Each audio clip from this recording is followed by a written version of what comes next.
Cinema کی تاریخ کا سب سے بڑا مزاحیہ اداکار چارلی چیپلن اپنا ایک واقعہ بیان کرتا ہے۔ بچپن میں ایک بار میں اپنے والد کے ساتھ سرکس کا شو دیکھنے گیا۔ ہم وہاں سرکس کا ٹکٹ حاصل کرنے کے لیے قطار میں کھڑے تھے۔ ہم سے آگے ایک فیملی تھی جس میں 6 بچے اور ان کے والدین تھے۔ یہ لوگ دیکھنے میں خستہ حال تھے۔ ان کے بدن پر پرانے مگر صاف ستھرے کپڑے تھے۔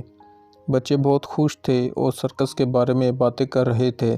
جب ان کا نمبر آیا تو ان کا باپ ٹکٹ کاؤنٹر کی طرف بڑھا اور ٹکٹ کے دام پوچھے۔ جب ٹکٹ بیچنے والے نے اسے ٹکٹ کے دام بتائے تو وہ ہکلاتے ہوئے پیچھے کو مڑا اور اپنی بیوی کے کان میں کچھ کہا۔ اس کے چہرے سے اضطراب عیاں تھا۔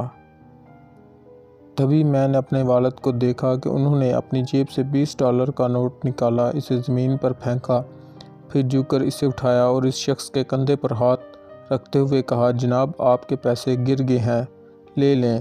اشک آلودہ آنکھوں سے اس شخص نے میرے والد کو دیکھا اور کہا، شکریہ محترم۔ جب وہ فیملی اندر داخل ہو گئی تو میرے والد نے میرا ہاتھ پکڑ کر قطار سے باہر کھینچ لیا اور ہم واپس ہو گئے کیونکہ میرے والد کے پاس وہی $20 تھے جو انہوں نے اس شخص کو دے دیے۔ اس دن سے مجھے اپنے والد پر فخر ہے۔